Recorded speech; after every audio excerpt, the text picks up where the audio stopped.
Hello, good evening. कैसे हैं आप सब? So welcome to this very special lecture of a very special series ordinary differential equation, जिसमें हम स्पेशली ऑर्डिनरी डिफरेंशियल इक्वेशन के सारे टॉपिक्स डिस्कस करें। Targeting IIT JAM, CSIR NET, GATE, TIFR, जिस भी एग्ज़ाम में ऑर्डिनरी डिफरेंशियल इक्वेशन के आसपास के टॉपिक्स कवर करे जाते हैं, including UPSC optional, central universities के सभी एग्ज़ाम एंड सो ऑन। ठीक है, तो करें डिस्कशन स्टार्ट। आज हमें पढ़ना है reducible two variable separable method, lecture number 7। जो हमारा प्रीवियस लेक्चर था वी डिस्कस्ड कि अगर हमारे पास कोई डिफरेंशियल इक्वेशन आती है तो how to recognise that it can be actually solve by variable separable method. And अगर आपने पहचान लिया कि इसको वेरिएबल सेपरेबल मेथड से सॉल्व करना है तो फिर मेथड कैसे लगाना है और कैसे सॉल्व करना है। और पिछले 2 लेक्चर्स में इनफैक्ट हमने ये बात करी है। लेक्चर नंबर 6 में हमने मेथड सीखा था वेरिएबल सेपरेबल। लेक्चर नंबर 7 में हमने वेरिएबल सेपरेबल मेथड के ऊपर कुछ इंटरेस्टिंग क्वेश्चंस किए थे, क्योंकि मैंने आपको बताया था कि एग्ज़ाम के हिसाब से बहुत ही इंपॉर्टेंट टॉपिक है। एंड आज हम पढ़ेंगे रिड्यूसिबल टू वेरिएबल सेपरेबल, यानी कि ऐसी डिफरेंशियल इक्वेशंस जो डायरेक्टली देखने से ऐसा नहीं लगेगा कि वेरिएबल्स को सेपरेट करा जा सकता है, पर थोड़ी सी उसमें 1-2 स्टेप की मेहनत करके they'll exactly become again variable separable and we can solve them with the same method as we have already learnt in the previous 2 lectures. ठीक है, करें स्टार्ट। तो सबसे पहले हाउ टू रिकग्नाइज कि जो गिवन डिफरेंशियल इक्वेशन है it is actually reducible two variable separable method. तो हेडिंग डाल लेते हैं यही, रिड्यूसिबल। जो लोग ज्वाइन कर चुके हैं very good evening. Reducible two variable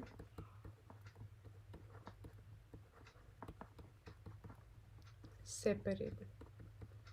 इससे काफ़ी अजीब बात है कि जिन भी लोगों ने कोर्स को ज्वाइन करा है वो लाइव कोर्स नहीं अटेंड करते हैं, जबकि मुझे लगता है कि live course is better than recorded one. But आप लोगों ने लाइव लिया भी है, ज्वाइन करा है, सब्सक्रिप्शन परचेज़ करा है, उसके बावजूद भी I see only 1 or 2 names live and बाकी सब सोचते हैं कि चलो अब परचेज़ तो कर ही लिया, एक्सेस तो हमारे पास ही रहेगा तो बाद में देख लेंगे। जबकि लाइव तो डिस्कशन का मौका भी मिलता है ना। फिर चलो एज़ यू प्रेफर, पर लाइव आएंगे अगर आप तो ज़्यादा सीखने को मिलेगा एंड 100% ज़्यादा सीखने को मिलेगा। तो आप अगर लाइव लेक्चर्स अटेंड करें तो ज़्यादा अच्छी बात है। मेरे को लगता है ऐसा कोई प्रोविज़न करना पड़ेगा कि आप सिर्फ लाइव ही अटेंड कर पाए, है ना, ताकि जो भी लेज़ी हो रहे हैं वो लाइव टाइम पर आएँ। चलो देखते हैं रिड्यूसिबल टू वेरिएबल सेपरेबल कैसे पहचानना है। अगर कोई डिफरेंशियल इक्वेशन हमारे पास इस फॉर्म की गिवन है, किस फॉर्म की, dy by dx is equal to f of ax plus by plus c। अगर ऐसी कोई डिफरेंशियल इक्वेशन है, अब ध्यान से देखो मैंने क्या लिखा है यहाँ पर, dy by dx LHS में हमने गिवन है, राइट हैंड साइड में हमारे पास है any function ax plus by plus c। अगर कोई फंक्शन इस तरीके से है तो क्या x और y को हम अलग कर पाएंगे। एग्जाम्पल, सपोज हमारे पास है dy by dx is equal to 4x plus 3y। अब मैं आपसे कहूँ कि वेरिएबल सेपरेट करो, तो आप वेरिएबल सेपरेट कर पाओगे? आप कहोगे मैम ये कैसे करें? वेरिएबल सेपरेट करने के लिए एक मल्टीप्लिकेशन में होनी चाहिए फंक्शन। याद है ना किस फॉर्म में हमने पढ़ा था कि अगर डिफरेंशियल इस टाइप की है, dy by dx is equal to some function of x into some function of y। जब मल्टीप्लिकेशन में है तो हम अलग कर सकते हैं, जी वाई को इस साइड ले आएंगे, डिवाइड कर लेंगे, डी एक्स को इस साइड ले आएंगे, तो फंक्शन मल्टीप्लिकेशन में थे। अब जब वो एडिशन में या सब्ट्रैक्शन में आ गए, जब वो ऐसा कोई फंक्शन बन गए जिसमें एडिशन हो रहा है या सब्ट्रैक्शन हो रहा है, तो उस केस में क्या करना है ना। ये एग्जैक्टली वेरिएबल सेपरेबल मेथड था। अब ये जो है ये वेरिएबल सेपरेबल में रिड्यूसिबल वाला तरीका आ गया, इसको हमें वेरिएबल सेपरेबल बनाना पड़ेगा। कैसे बनाना है अब देखते हैं प्रोसीजर। तो अगर कोई इस टाइप की डिफरेंशियल इक्वेशन हो तो प्रोसेस क्या अप्लाई करना है उस पर, सबसे पहले उसको वेरिएबल सेपरेबल बनाना है। कैसे बनाना है, अब जो बीच का टर्म है जो परेशान कर रहा है उसको कुछ लेट कर लेते हैं। तो let ax plus b y plus c is equal to कोई भी नया वेरिएबल जो आपको नाम अच्छा लगे, u v w, है ना, बस x और y को बख्श देना, उसके अलावा कोई भी t जो भी आपको अच्छा लगे वो लेट कर लेना। तो मान लो हमने t मान लिया। अब क्या है, इस t को नया डिपेंडेंट वेरिएबल मान लो, यानी कि y को भगा के t को लाना है हमें। तो दोनों side with respect to x differentiate करो। यहाँ पे a आ जाएगा plus b dy by d x plus c is equal to, अब c कोई कांस्टेंट था, उसका डिफ्रेंशिएशन करेंगे तो एक्चुअल में 0 ही आ जाएगा, और यहाँ पे आ जाएगा dt बाई डी एक्स।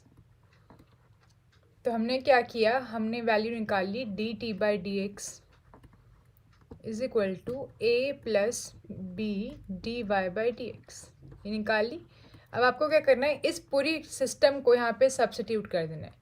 इसको यहाँ पे t लिख देना है, d y by d x की जगह ये लिख देना है, and then we'll solve the new differential equation. तो पहला प्रोसेस क्या है, substitution, and after substitution we'll solve the new differential equation obtained. और जब न्यू डिफरेंशियल इक्वेशन को सॉल्व करेंगे तो लास्ट स्टेप में क्या करेंगे, फाइनल आंसर में वापस we'll again substitute, back substitution, we'll again substitute again t is equal to ax plus by plus c। तो पहले ax plus by c को t मानकर फिर सॉल्व किया, लास्ट में t की जगह वापस ये रख देना है, ताकि हमारे पास आंसर उन्हीं वेरिएबल्स में आए जिन वेरिएबल्स में एक्चुअली क्वेश्चन था। ठीक है, क्वेश्चन सॉल्व करेंगे ज़्यादा बेहतर समझ में आएगा। तो बिना और टाइम लिए क्वेश्चन पे चलते हैं। First question for today. तो पहला क्वेश्चन अपना ले लेते हैं। ठीक है, you have to solve the differential equation. आपके सामने डिफरेंशियल इक्वेशन क्या गिवन है, d y by d x. मैं कोशिश करती हूँ कि मैं आपके लिए हमेशा प्रीवियस से क्वेश्चन ले आऊँ, तो ये भी प्रीवियस से क्वेश्चन है, उसमें कुछ थोड़े बहुत नंबर्स मैंने चेंज करें ताकि है ना थोड़ी तो लर्निंग नहीं हो, अदरवाइज ये भी एक प्रीवियस से क्वेश्चन है का square and identify the incorrect solution amongst the following। तो क्वेश्चन क्या कह रहा है, एक तो सॉल्व करो और फिर आपको करेक्ट नहीं इनकरेक्ट आंसर ढूंढना है। सबसे ज़्यादा ऐसे क्वेश्चन में बच्चे गड़बड़ क्या करते हैं, वो करेक्ट आंसर ही ढूंढते हैं, इनकरेक्ट में से इन जो है ना वो स्किप कर देते हैं पढ़ना, क्योंकि हमेशा करेक्ट ही पढ़ने की आदत होती है। तो इस बात का ध्यान रखना है। अब मुझे कुछ ऑप्शंस आपके लिए बनाने दीजिए। So we have tan inverse of 144x plus y plus 1 upon 12 is equal to 2x plus a। कुछ भी अगर आपको नया नंबर दिखे तो अपने आप ही नया नाम दिखे, जैसे यहाँ पे a है तो वो अपने आप ही उसको आपको आर्बिट्री कांस्टेंट मान लेना है। ठीक है ना। अगला है अपने पास tan inverse of 12x plus y plus 1 upon 144 is equal to 12x plus a। Next is tan inverse of 1 by 12, tan inverse x of 144x plus y plus 1 upon 12 is equal to x plus some arbitrary constant a and last is none। ठीक है, आपको पहचाना इनमें से incorrect कौन सा है। ठीक है, चलें फिर सॉल्व करते हैं डिफरेंशियल इक्वेशन को। अब बाकी सब बातें भूल जाओ, पहले सिर्फ डिफरेंशियल इक्वेशन पे ध्यान देते हैं। डिफरेंशियल इक्वेशन क्या गिवन है, डिफरेंशियल इक्वेशन सेज कि ऐसा है जी, d y by d x is equal to 144x plus y plus 1 का होल स्क्वायर। अब मुझे आप बताओ, क्या आप इसको सेपरेट कर सकते हो वेरिएबल्स को? यहाँ पे दो वेरिएबल्स हैं x और y, x independent y dependent. आप देखो कि मैम नहीं कर पा रहे हैं क्योंकि बीच में एडिशन लगा हुआ है, गड़बड़ है। तो हम क्या करेंगे, हमें लग रहा है क्या ये हमारी रिड्यूसिबल फॉर्म से मैच कर रहा है, रिड्यूसिबल टू वेरिएबल सेपरेबल, बिल्कुल कर रहा है। एक साइड पे d y by d x बैठा है, दूसरी तरफ function of a x plus b y plus c है। तो इस केस में क्या करते हैं, ये जो अंदर टर्म है उसको कुछ मान लेते हैं, सब्स्टिट्यूट करते हैं, टी यू वी जो मन करे तो टी मान लेते हैं। तो first step, let us substitute, let t is equal to 144x plus y plus 1। बिल्कुल नो आंसर आया हमारे पास, है ना, यानी कि बिल्कुल हमें रिड्यूस करना पड़ेगा यहाँ पे, डायरेक्टली वेरिएबल सेपरेबल फॉर्म में नहीं कर रहे हैं, ठीक है ना। अब दोनों साइड डिफ्रेंशिएट कर दो with respect to x, d t by d x is equal to 144 plus d y by d x plus zero, zero लिखने की ज़रूरत नहीं है। अब हमें वापस सब्स्टिट्यूट करना है, तो यहाँ पे d y by d x की वैल्यू चाहिए हमें, है ना। तो यानी कि d y by d x is equal to, निकाल ले 144 उस साइड ले जाए, तो it is d t by d x minus 144। यहाँ तक सब ठीक है, फॉलो कर पा रहे।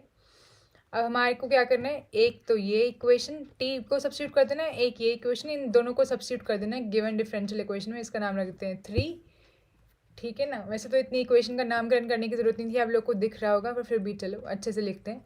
1 and 2, put 1 and 2 in equation number 3।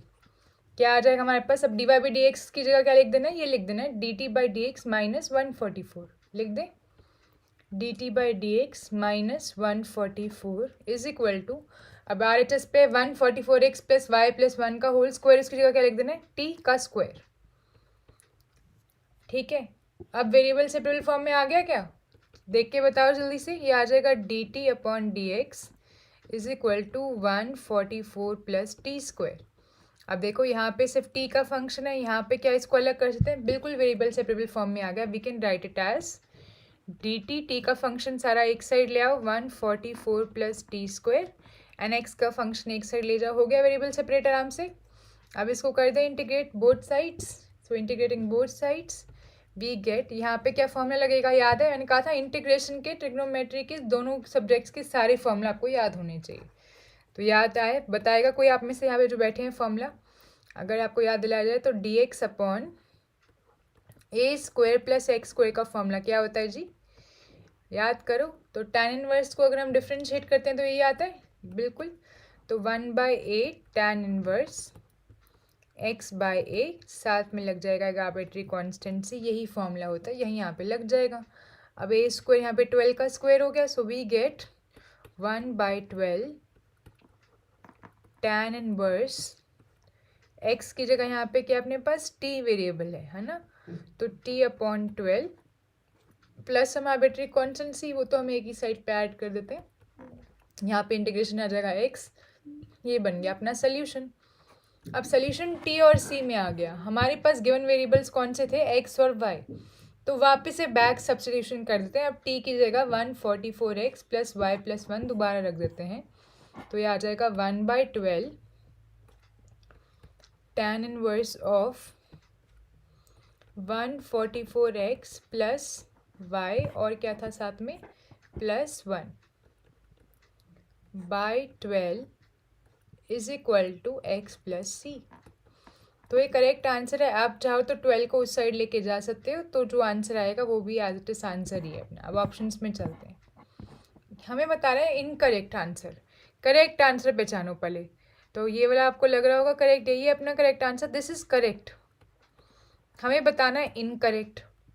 ये देखो इसमें कुछ इनकरेक्ट है, हाँ यहाँ पे 2 है, अगर यहाँ पे जो 1/12 था उसको इस साइड लेके जाएं तो 12 आना चाहिए, तो दिस इज इनकरेक्ट। जो इनकरेक्ट है उसको अपने को सिलेक्ट करना है, because question is asking for incorrect, तो tick the incorrect one, this is incorrect. जो करेक्ट है क्रॉस दैट।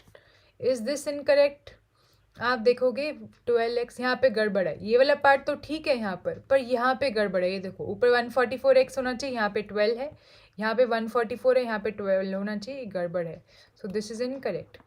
हमें क्या सिलेक्ट करना है, हमें सिलेक्ट करना है वही जो इनकरेक्ट है, इसको टिक करेंगे, नन ऑप्शन सही नहीं है, नन को काट देंगे। So the correct answer is a and b. ये मल्टीपल सिलेक्ट क्वेश्चन था, यानी कि ऐसा क्वेश्चन जिसमें एक से ज़्यादा पार्ट सही हो सकते हैं, ठीक है। So the correct answer is a and b. क्या सबको सीखने को मिला अच्छे से? क्या एक ही एग्जाम्पल में बहुत अच्छे से सीखने को मिला? मेथड भी समझ में आया? पक्का कुछ मुश्किल तो नहीं लगा, आसान है? तो आपने देखा वेरिएबल सेपरेबल सबसे आसान मेथड है, और कुछ क्वेश्चंस ऐसे होते हैं that can be reduce two variable separable. चलो एक क्वेश्चन और करते हैं ताकि बिल्कुल ये मेथड पक्का हो जाए और कोई भी डाउट हमारे मन में ना रहे। ठीक है जी। Okay, so another question for you जो मैं लेकर आई हूँ आपके लिए। The differential equation x plus 2y minus 1 dx minus x plus 2y plus 1 dy plus 2 is equal to 2 has a solution curve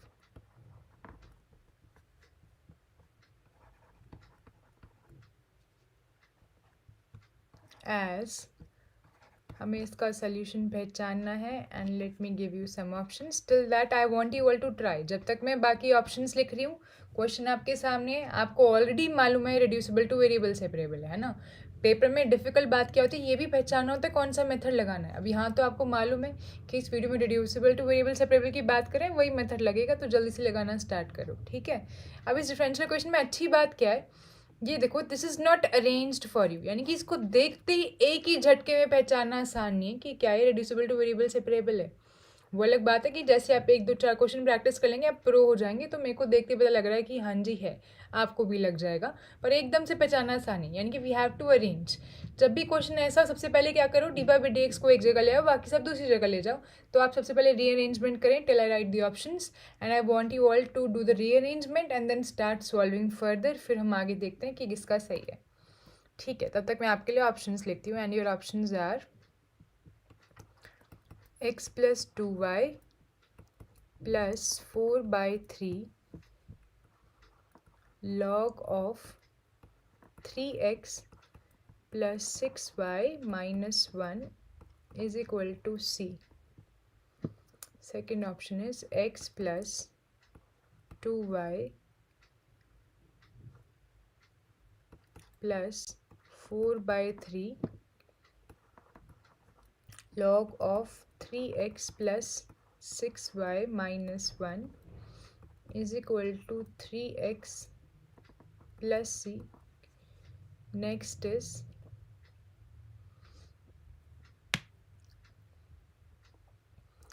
to y plus 4/3 log of 3x plus 6y minus 1 is equal to twice x plus c, and last is x plus 2y plus 4/3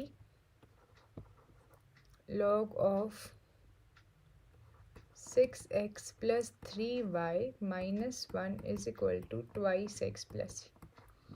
ठीक है, जब तक मैंने आपको बोला कि मैं हमेशा मल्टीपल सिलेक्ट क्वेश्चन ही देती हूँ, इसका मतलब एक से ज़्यादा ऑप्शन सही होने के चांसेस रखते हैं। इसका रीज़न क्या है, सिंगल सिलेक्ट देने में तो इतना मज़ा नहीं है ना। सिंगल सिलेक्ट मतलब एक ऑप्शन ठीक, बाकी ऑप्शन के बारे में आपको सोचना ही नहीं है।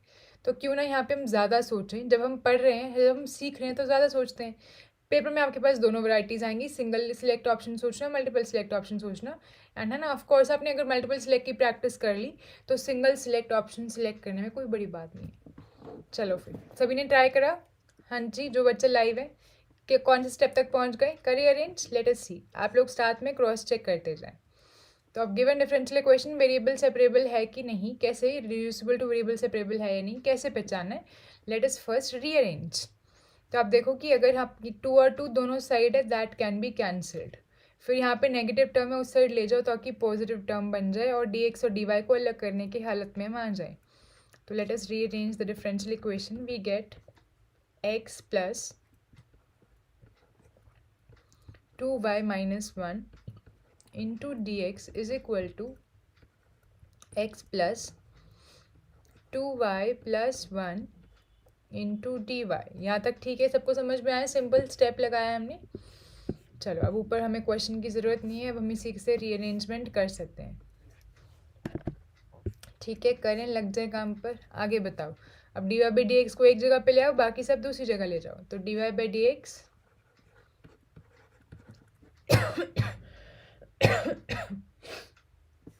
सॉरी, इज इक्वल टू, अब dy बाई डी एक्स जो टर्म है, जो टर्म dy के सामने थी वो ऊपर ही रहेगी. We will have x plus 2y minus 1, और जो dy के साथ थी वो नीचे डिनोमिनेटर में चली जाएगी. That will become x plus 2y plus 1.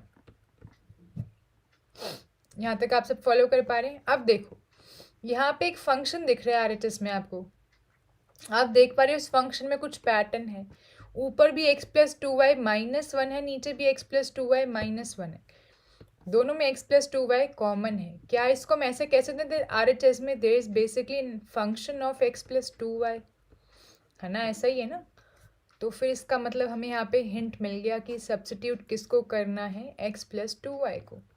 So let x plus 2y is equal to, अब आप इसको t भी मान सकते हो, s भी मान सकते हो. जितने अल्फ़ाबेट्स हैं 26 अल्फ़ाबेट हैं, उसमें से 2 हटा दो, x और y, उसके अलावा कोई भी मान सकते हो. तो हर बार नई अल्फ़ाबेट से ट्राई करना मैं आपको सजेस्ट कर रही हूँ. y इस बार s मान लेते हैं, क्योंकि पेपर में हमेशा x और y की जगह कोई तीसरे चौथे अल्फ़ाबेट्स आपको देने वाले हैं. Because we are more comfortable with x and y, they will जानबूझ के इंटेंशनली ट्रिगर यू, क्योंकि जिससे हम कंफर्टेबल नहीं होते अगर वो क्वेश्चन में आएगा तो हम घबरा जाएंगे. मैं चाहती हूँ कि हमारे स्टूडेंट्स जो हैं वो सारे टाइप के वेरिएबल से इतनी दोस्ती कर लें कि वो फिर क्वेश्चन को देख के घबराएं ना. तो जब भी घर पे प्रैक्टिस करते हो, ट्राई यूजिंग एस टी, अलग अलग अल्फ़ाबेट्स, एल एम, जो मन में आए अलग अलग अल्फ़ाबेट्स इस्तेमाल करो. ठीक है. तो इस बार एस लेट कर लेते हैं. ठीक है ना, हमें तो सब्स्टिट्यूशन ही करना है. चलो, now let's differentiate both sides with respect to x. We get 1 plus 2 into d y by d x is equal to d s by d x. Now we want कि d y by d x की value आ जाए, बाकी सब दूसरी side ले जाते हैं. We get that d y by d x is equal to d s by d x minus 1, और फिर 2 को नीचे लेके जाएंगे तो 1/2 यहाँ पर आ जाएगा, तो 1/2 से भी मल्टीप्लाई करते हैं. ठीक है. Now let's substitute this. तो this thing has to be substituted in given differential equation. इस जो भी है इसका नाम रख लेते हैं. इसको 1 कह लेते हैं और इस पूरे सिस्टम को 2 कह लेते हैं. So we are substituting 2 in 1. What do we get? चलिए आपकी तरफ से आंसर आना चाहिए. इसको 1 में डालेंगे. We will get d y by d x की जगह ये पुट कर दो. We will get 1/2 d s by d x minus 1/2 is equal to, अब राइट हैंड साइड में यहाँ पे क्या डालेंगे, x प्लस 2y की जगह s डाल देते हैं. We get s minus 1 upon s plus 1. क्या हमारे पास वेरिएबल सेपरेबल फॉर्म आ गया? अभी भी आपको शायद ना लग रहा, थोड़ा सा और रीअरेंजमेंट करो, तुरंत लगने लग जाएगा. We will get here d s by d x, है ना, माइनस 1. यहाँ पे 1/2 था ना, उधर ले जाते हैं उसको, मल्टीप्लीकेशन में चला जाएगा. अगर यहाँ पे डिवीजन में है तो we'll get 2 into s minus 1 upon s plus 1. We can take minus 1 also that side. We will get ds by dx is equal to 2 into s minus 1 plus 1. यहाँ पे आ जाएगा. एलसीएम डायरेक्ट ले लूँ, दिक्कत तो नहीं कोई. थोड़ा बहुत स्टेप तो मिस कर सकते हैं, थोड़ी बहुत स्टेप मिस करके सॉल्व करने की आदत डाला करो. बेसिक स्टेप उड़ा दिया करो, so that you learn to do some calculation orally, some part of the calculation at least, है ना. ये आ जाएगा 2s minus 2, 2s plus s is 3s, minus 2 plus 1 is minus 1 upon s plus. अब लग रहा है वेरिएबल सेपरेबल. यहाँ पे सारा s का फंक्शन आ गया, उस साइड ले जाओ. We get s plus 1 upon 3s minus 1 d s is equal to d x. हो गया वेरिएबल सेपरेट. अब क्या करना है, अब तो आपको मालूम है आगे क्या करना है. इंटीग्रेट करो, जल्दी से आंसर बताओ.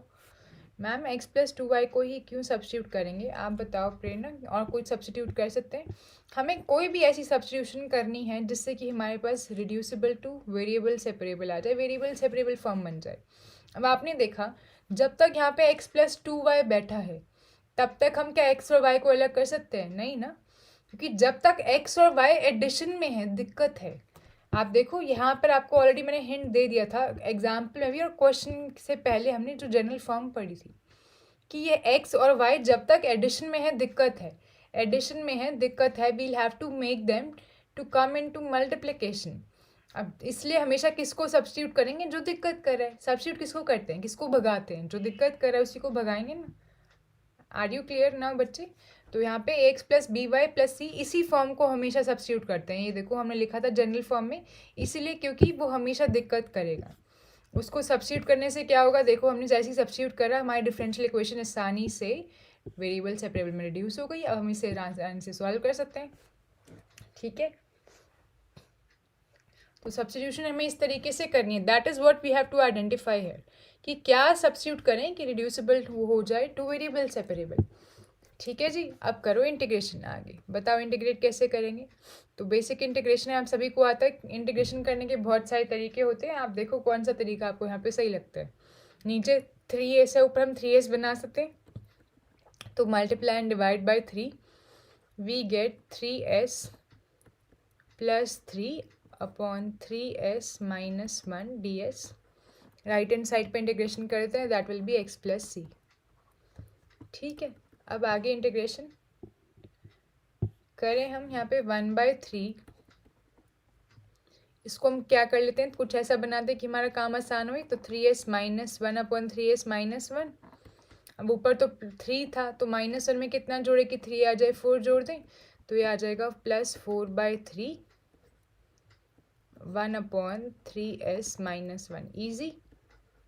तो हमने इंटीग्रेशन करने के लिए पार्शियल फ्रैक्शन लगाया है। मैंने आपको ये ओरली पार्शियल फ्रैक्शन लगा के दिखाया है, आप वो एक स्टेप एक्स्ट्रा लेकर भी लगा सकते हैं।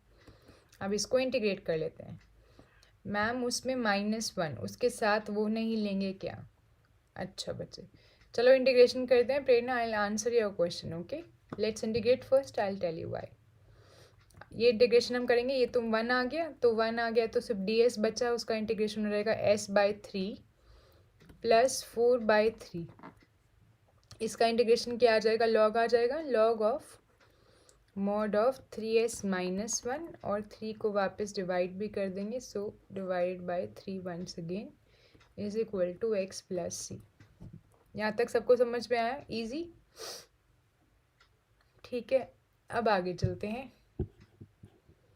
अब हमें क्या करना है, वापस से आंसर को सब्स्टिट्यूट करना है। हमारे पास क्या था, एस हमने किसको मान के चला था, x प्लस 2y को। अब वापस इसमें डाल दो, we will get x plus 2y upon 3 plus 4/3 into 3 9 लिख दें, 9 लॉग 3s माइनस 1। अब 3s, s की जगह x प्लस 2y डालो तो 3 इंटू एक्स प्लस 2y minus 1 is equal to x plus c. अभी अपना फाइनल आंसर आ गया। इसमें x और y इकट्ठे बैठे हैं। अब आपको इसे ऑप्शन से मैच करना है। आप देखो ऑप्शंस में कहीं पर नीचे यहाँ पर 3 नहीं है, वी डोंट नीड 3 हेयर। तो यहाँ से 3 को एलिमिनेट करते हैं, दूसरी साइड ले जाते हैं। This is our final answer. अब अगला स्टेप होता है to match it with the options. अब ऑप्शन से कैसे मैच करना है, यहाँ पे 3 नहीं चाहिए तो दोनों साइड 3 से उठा के उसको उधर ले जाते हैं। तो x प्लस 2y के नीचे से 3 हटाया, इस टर्म के नीचे से भी 3 हटाएंगे तो बचेगा 4/3 ब्रैकेट में as it is log of mod of 3x plus 6y minus 1 is equal to, अब यहाँ से जो 3 लेके गए उसे यहाँ ले जाते हैं, 3x प्लस सी। अब आप 3c भी लिख सकते हो, 3c is again an constant. तो हमेशा आप ऑप्शंस में देखोगे कांस्टेंट के साथ कांस्टेंट मल्टीप्लाई नहीं होता, उसको आर्बिट्री कांस्टेंट में एडजस्ट कर देते हैं। ठीक है, अब देखो कि आपका ऑप्शन कहीं से मैच हो रहा है। Let us see, x plus 2y 4/3 log of 3x plus 6y minus 1, यहाँ पे मैच हो रहा है। I guess C option match हो रहा है ना, तो सी ऑप्शन करेक्ट आंसर है। इसमें क्या दिक्कत है, इसमें एक 2x की कमी है। इसमें क्या दिक्कत है, इसमें भी दिक्कत है ना। यहाँ पे एक और x की कमी है। This one is not correct. क्यों, यहाँ पर 3 की कमी है। आई थिंक ये भी सही है ना। बी और सी पार्ट दोनों सही लग रहे हैं मुझे, मैच कर लेते हैं। यहाँ पर है x, यहाँ पर 3x, ये भी ठीक है। So we have 2 options that are correct, B and C part, है ना। मैच कर लो, ऑप्शन से जो मैच हो रहा है वो सही है। यहाँ पर क्या दिक्कत है, यहाँ पे ये 6 और 3 के न्यूमरेटर्स बदले हुए इन्होंने, एंड बाकी बी सी ऑप्शन सही है। ठीक है, आंसर आसानी से निकल गया, सबको समझ में आया। अब देखो यहाँ से हमें पता लग गया वेरिएबल सेपरेबल है। इसके बाद तो इंटीग्रेशन की प्रैक्टिस है, वो तो आपको इंटीग्रेशन के सारे फॉर्मूला आने चाहिए। ये जो 2-3 स्टेप है तो इंटीग्रेशन में लगे। Now let's move to a doubt by one of you. एक आप में से एक बच्चे का डाउट था कि मैम हमने x प्लस 2y को क्यों s माना, हमने x प्लस 2y माइनस 1 को s क्यों नहीं माना, है ना बच्चे, यही डाउट है आपका। अगर हम इसको s लेंगे बेटा तो फिर इसमें आप मेरे को बताओ क्या कर पाएंगे, है ना। इसको साइड पे लिखते हैं ज़रा। आपको मैंने क्या बोला है, जितने आप क्वेश्चंस ट्राई करोगे आपके डाउट्स क्लियर हो जाएंगे, क्योंकि क्वेश्चन करने से आपको पता लगेगा। आप जब भी आपको कोई डाउट आए उसको क्वेश्चन में लगा कर देखो, मान के देखो कि हम यहाँ पे जाने की जगह यहाँ पर चले, इस एरो से इधर को आके, है ना, उड़ के हमने कहा इधर नहीं जाते इधर जाते। अब इसमें हम आपकी पसंद की सब्स्टिट्यूशन लगाते हैं। हम बोलते हैं x प्लस 2y माइनस 1 को हम s की जगह कुछ नया मान लेते हैं, मान लो u मान लेते हैं। तो क्या बन जाएगी differential equation, dy by d x is equal to x plus 2y minus 1 को तो u मान लिया, यहाँ पर क्या आ जाएगा, x प्लस 2y माइनस 1 यहाँ पे कहीं दिख रहा है आपको, नहीं दिख रहा। आप बोलोगे मैम इसको लिख सकते हैं x प्लस 2y माइनस 1 और प्लस 2, ऐसा लिख सकते हैं ना, माइनस 1 प्लस 2। तो ये फिर से u बन गया, तो ये बन जाएगा u अपॉन u प्लस 2। अब dy बाई डी एक्स को यहाँ से सब्स्टिट्यूट कर देते हैं, ये क्या बन जाएगा, 1 plus 2 into d y by d x is equal to d u by d x. तो d y by d x की जगह क्या लिख देंगे, d u by d x minus 1 into 1/2, है ना। आप यही कह रहे हो मैम, तो हमने क्या किया यहाँ पे पूरे इसको सब्स्टिट्यूट कर दिया, तो क्या ये सब्स्टिट्यूशन गलत है, नहीं बेटा सही है, वेरी गुड, ऐसे करो कोई दिक्कत नहीं है, समझे। You can go by this method, बिल्कुल सही, दिस इज मेथड नंबर 1। आप रिड्यूसिबल टू वेरिएबल सेपरेबल कर रहे हो, आपने देखा हम x प्लस 2y कॉमन है, हमने अकेला उसको मान लिया। आपको लगता है आपको ऐसे ज़्यादा अच्छा लग रहा है, पूरे इसको मान लो, दिस इज मेथड नंबर 2। ठीक है, दोनों तरीके से कर सकते हैं, तो you can take it along. पर फिर आपको बस इस स्टेप का ध्यान रखना पड़ेगा। बच्चे क्या करते हैं ना, जब इसको मानते हैं तो ये गलती करते हैं, इसलिए we have taught you first method. दूसरा तरीका भी कर सकते हो, आपको बस ये ध्यान रखना है कि फिर नीचे यहाँ पे +1 है, -1 को लेकर +1 के साथ कैसे एडजस्ट करना होता है, इसमें +2 करना पड़ेगा, जो बहुत बेसिक स्टेप है। एडिशन सब्ट्रैक्शन तो आप लोग को आता है, अगर आपको ये करना आता है तो ऐसे करो। क्लियर है बच्चे, कोई और डाउट। और यहाँ से भी आप प्रोसीड करोगे सेम आंसर आएगा, क्योंकि आंसर तो सेम ही आता है। अच्छा बच्चे, आपको एक बात और बताते हैं, आंसर सेम आता है पर क्योंकि डिफरेंशियल इक्वेशन में इंटीग्रेशन यूज़ होती है, और अगर आपने 12th में इंटीग्रेशन दिल लगा के करी हो तो आपको पता होगा इनडेफिनेट इंटीग्रेशन के आंसर्स थोड़े अलग भी आ सकते हैं। हो सकता है आपने इंटीग्रेशन का रूट कोई और इस्तेमाल किया हो तो आपका आंसर लॉग की जगह 10 में आ गया हो, ऐसा हो सकता है। तो बस इस बात का ध्यान रखना कि मेथड जो मर्जी लगाओ आंसर आपका आएगा, और आंसर वैलिड भी होगा, 100% बात है। अगर आपने सही मेथड लगाया आंसर वैलिड है, पर क्योंकि इंटीग्रेशन करने के तरीके अलग अलग हैं तो कभी कभी डिफरेंशियल इक्वेशन के आंसर आपके हो सकते हैं ऑप्शन में मैच ही ना हो, तो फिर आपको दिमाग लगाना पड़ेगा कि नहीं इस मेथड वाला आंसर तो मैच नहीं हो, दोबारा दूसरे मेथड से सॉल्व करना है। So you have to be open to this. पर ये सारी बातें आपको तब पता चलेंगी जब आप ज़्यादा से ज़्यादा क्वेश्चन प्रैक्टिस करोगे। तो कोई भी अप्लाइड मैथमेटिक्स का जो क्वेश्चन है दैट डिमांड्स कि आप बहुत सारी प्रैक्टिस करो। अब मैं तो हर लेक्चर में आपको 2 3 4 मैक्सिमम क्वेश्चन एक्सप्लेन कर सकती हूँ ना, इसके बाद ये तो क्योंकि एक्सप्लेनेशन में टाइम लगता है, we can not solve 10 20 100 question in a day together, तो वो किसका काम है, वो आपका काम है। और बाई चांस अगर मैं 100 क्वेश्चन भी करा दूँ तो भी जब तक आप अपने हाथ से नहीं करोगे you will not get it that beautifully, है ना। एक्सपीरियंस से सीखते हैं। तो मैंने आपको पढ़ाया, आपको अच्छे से समझ में आया, now it's your turn, and your turn is कि आपको अब इतने अच्छे से इसको प्रैक्टिस करना है, इसको अप्लाई करना है। और जैसे ही आप क्वेश्चंस पे अप्लाई करोगे ना, जैसे कुछ डाउट्स आपने पूछे मैंने आपके क्लियर करे, आपने कहा मैम क्लियर भी हो गया, बहुत अच्छी बात है। पर जब आप सॉल्व करोगे फिर से कुछ डाउट्स आएंगे, पक्का आएंगे ही आएंगे, है ना, क्योंकि मैंने भी आपकी तरह ही पढ़ाई करी है और आपकी तरह ही अभी भी करती हूँ। तो व्हेन यू सॉल्व, जितना मर्जी आपको लगे, आप पक्का बताओ आपके साथ ऐसा हुआ कि नहीं। आप देखोगे वीडियो में सब समझ में आया, व्हेन यू स्टार्ट सॉल्विंग कुछ ना कुछ हटकेगा, फिर सोचोगे नहीं यार मैंने तो ऐसे किया था, कहाँ अटक गया, गलती कहाँ हुई, फिर भी सीखी पता नहीं कहाँ हुई, वहाँ से लर्निंग एक्स्ट्रा होती है। तो हमेशा खुद करने से कहीं ना कहीं अटकोगे, बट जब अटकोगे फिर दिमाग लगाओगे, फिर दोबारा सॉल्व करोगे, फिर 4 एग्जाम्पल जो और सॉल्व करोगे, वो चीज़ एकदम पॉलिश होके एकदम फ्लो में आ जाएगी मक्खन की तरह, और फिर आराम से समझ में आएगा सब, है ना। चलो फिर करें यहाँ पे lecture wind up. Thank you once again for being a part of this beautiful family trip Bohemia. और इसी तरीके से अच्छे से पढ़ाई करते रहें। All the best for your upcoming exams. And आपको अगर लेक्चर समझ में आ रहे हैं, आपको लगता है फ्रूटफुल है और हमारी मेहनत जो है वो सही रास्ते पे चल रही है, तो इन लेक्चर्स को ज़रूर शेयर करें अपने फ्रेंड्स के साथ, कोलीग्स के साथ, ताकि उन सबको भी सीखने को मिले और हमारा भी रीच और बढ़ सके। ठीक है, अगर आपको अच्छा लगे तो आप वीडियो लाइक भी करके जा सकते हैं, ताकि हमें पता लगे कि हाँ, हमारी मेहनत में दम है। Thank you so much for being a part of this session. दोबारा मिलते हैं कल।